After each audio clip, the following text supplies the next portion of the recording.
N'inkuru ikomeje kubabaza benshi mu baturage b'igihugu cy'u Burundi, n'inkuru ikomeje kubabaza abakurikirana politike y'u Burundi, aho abasirikare benshi b'u Burundi, abasoda b'u Burundi bakomeje gushira mu bihugu by'amahanga nk'uko twakomeje kugenda tubibagezaho, ndetse bakaba bakomeje kubaho mu buzima bubi. Byinshi bikomeje kubitera hari intambara iri kubera mu burasirazuba bwa Repubulika Iharanira Demokarasi ya Kongo, abasirikare b'u Burundi batazi impamvu bari kuyirwana. Tugiye kugaruka rero ku byo imibare ivuga, ikigero gikomeje kuzamuka, iby'imibare igarukaho uko ibintu byifashe, ibihugu bakomeje guhungiramo ndetse n'impamvu bakomeje guhungira mu bihugu by'amahanga ku bwinshi. Mbere yuko tubibagezaho, reka mbanze bagezeho iyi video iteye agahinda, aho Leonidas Hatungimana, umwe mu bahoze ari abayobozi muri CNDD FDD ubwo barwanaga bashaka kujya ku butegetsi, ndetse akavuga ko yari ayoboye batayo yari irimo Ndayishimiye ndetse na Reverend kuri yo ubu bayobora igihugu cy'u Burundi, dore ko mwari perezida undi akaba umuyobozi w'ishyaka riri ku butegetsi CNDD FDD. Uyu rero nk'uko bigaragara abazwa no kuba atibukwa mu babohoye igihugu cy'u Burundi. Reka tubanze twumve ibyo avuga kuri abagabo babiri, Ndayishimiye na Reverend kuri yo, ubundi tugaruke tuvuga ku bijyanye n'abasoda b'u Burundi bakomeje guhungira mu bihugu bitandukanye ku bwinshi. Dufate nka Reverend aragomba kugaragara nk'urongoye umugambwe, yemeza abantu ko arongoye umugambwe. Entre parenthèses, mu tuzitizo, jewe nkiri ku urugamba rw'inkoho, abo bantu babiri Reverend Ndikuriyo na Evariste Ndayishimiye narabatwaye bari kumwe. Ico gihe natwara ico bita batayo, yabifise amakompanyi atatu. Ikompanyi ya mbere wayitwaye yarapfuye yitwa Pierre, ikompanyi ya kabiri yatwagwa n'uyu Reverend, iya gatatu yatwagwa na Ndayishimiye. No kuvuga n'abantu nzi. Reverend n'umusirikare wa vrai, ndamuheruka n'umusoda apanze mu bijanye no kugwana no gutunganya abasoda na administration yose. Yatanguye kuduhindurira gusa mu 2015 kuko niwe yazanye politike yo kuvuga yuko ivy'ikiringo ca gatatu atabwoba bagumya banga bogira, ngo amakungu yemera uri ku butegetsi. Ati reka rero dufonse, amakungu azotwemera byanka bikunda. Niwe yazanye iyo politike, arayigisha, arayishitse. N'umuntu rero yiyemera gusa, ururimi rurakunda kumunyererana, nta diplomasi akunda gushira muri ico gituma agenda nawe agahagarara akavuga ati jewe ubu rero n'amavoka, akagenda kuri ico. Ivyo byo kuraba ko Ndayishimiye ari kunuko ngira ngo aranaca yibuka ko ico gihe n'ubu niko biri mu gisirikare. Wumvise ngo ujyatwara inite ya mbere aba ariwe wa mbere nyene, ujyatwara ya kabiri n'uwa kabiri, uwa gatatu n'uwa gatatu. Sinzi kwa kantu mukumva. No kuvuga nibaza ko kagaruka akibuka ko Evariste je simvuze ivyiwe, kandi ntavyo no kuba ko vugira ngaha, ariko muca mu vyumba ivyo ntubaho kakuvuga kuri Evariste kukumva naramutwaye umusoda. Ariko rero hajya ndabakiremo, hajya ugiye hajya bagira umunsi mukuru ngo wabarugwanishije inkoho, izina ry'iwanje ntajye uzobonamo, ifoto y'ibanje ntajye uzobonamo.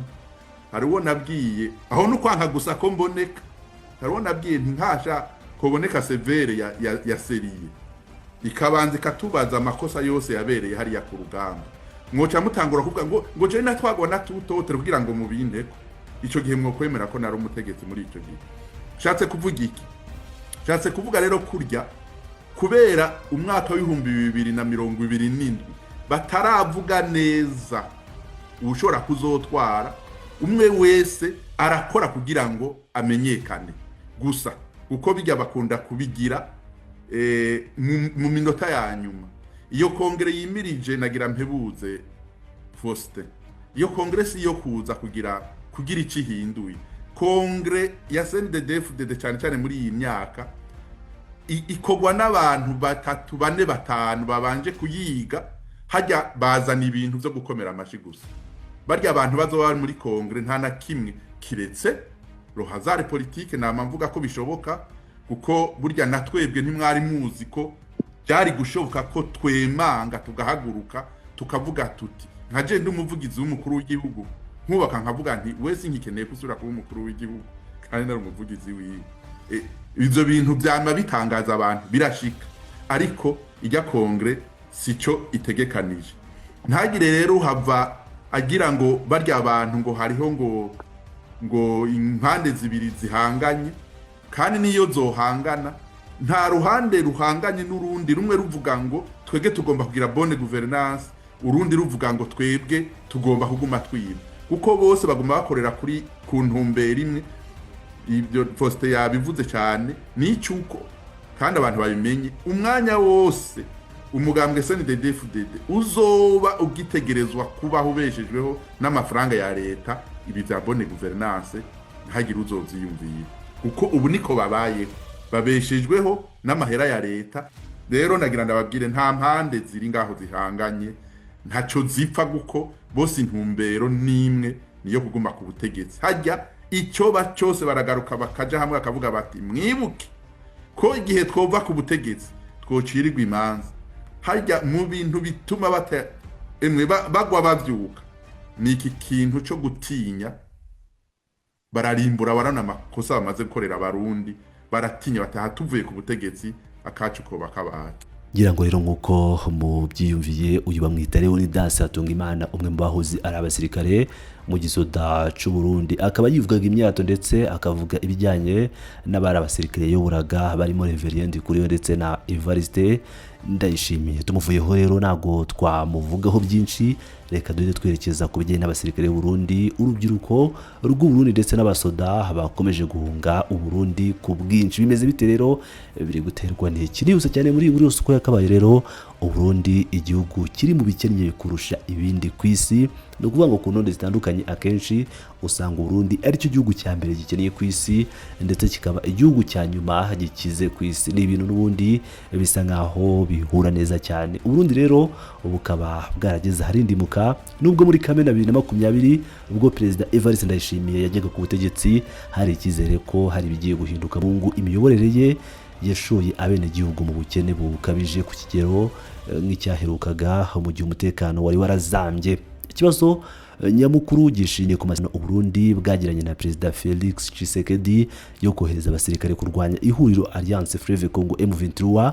Aya masezerano akaba yarateje ibibazo bikomeye, kuko abasirikare b'abarundi bari barimo gupfira mu mashyamba ya Kongo, n'ubu bakaba bakomeje gupfira mu mashyamba ya Repubulika ya Demokarasi ya Kongo, abandi bakamara amezi cyangwa imyaka badahembwa. Ibi rero bikaba byaratumye abasirikare benshi bacika intege, bamwe muri bo batakazi bahungira mu bihugu nka Zambia, Mozambique n'ibyo ku mugabane wa Aziya. Leta yashyizeho ubugenzuzi bukaze ndetse ifunga bamwe mu bakozi b'urwego rushinzwe abinjira n'abasohoka bashinjwe guha pasiporo abasirikare batoroka. Urubyiruko narwo ruri guhunga igihugu ku bwinshi bitewe n'uko akazi gahabwa gusa abari mu ishyaka riri ku butegetsi CNDD-FDD. Abanyeshuri benshi bataye amashuri kuko babona ko impamyabumenyi ntacyo zaba zibamariye mu gihe badacinye inkoro kuri leta. Mu ntangiriro za 2025 imibare yagaragaje ko mu bice bimwe na bimwe by'igihugu abana bata ishuri bageze kuri 70%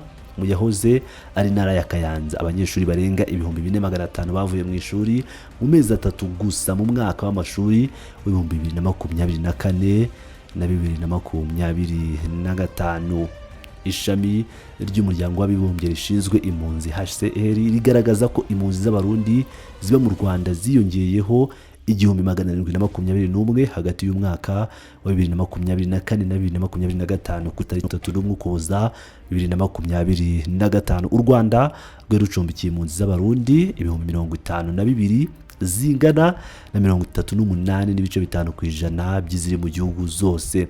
Ubu urubyiruko rw'abarundi rukorera ubucuruzi buciriritse mu mihanda ya Kigali na Nairobi kugira ngo rwohereze imiryango yarwo amafaranga yo kuyitunga. Kenshi usanga arutayo abakozi ba leta b'u Burundi bahembwa. Umusore w'umurundi ucururiza ku muhanda i Nairobi avuga ko aka kazi kamufasha kubona amashiringi 3,000 yohereza umuryango we uri mu Burundi ku kwezi. Ayo mafaranga akaba arenga ay'u Burundi, amafaranga y'abarundi agera ku 150. Ubwo 3,000 by'amashiringi tuyashyize mu manyarwanda ni hafi 35,000 gutyo kuzamura.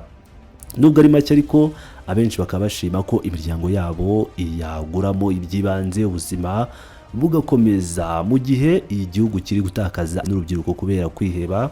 Perezida Ndayishimiye we akomeza kuvuga mu ruhame ko nta gihugu gikize ku isi cyangwa gifite umugisha nk'Uburundi. Ibi byerekana ko ubutegetsi butitaye ku mibabaro y'abaturage, bikaba birushaho gushyira ahazaza h'iki gihugu mu kaga gakomeye. Ngira ngo rero murabyumvira neza ibijyanye n'igisirikare cy'u Burundi ndetse n'urubyiruko rw'u Burundi bakomeje guhunga igihugu. Mu minsi yashize twagiye tubagezaho abasirikare benshi bagiye batangaza ibyabo, bahungiye Dubai ndetse no mu bindi bihugu bitandukanye by'i Burayi, ariko no muri Afurika ngira nk'uko mubyumviye hakaba harimo umubare munini cyane w'abarundi bakomeje kugenda bahunga igihugu. Mu by'ukuri mu Burundi nta ntambara iriyo usibye ubukene ndetse n'abasirikare bahunga intambara mu burasirazuba bwa Repubulika Iharanira Demokarasi ya Kongo. Urundi bwishoyemo bugashamo urubyiruko rwabwo. Ndabashimiye cyane. Ni Pilot News TV, mukomeze muhane nanjye.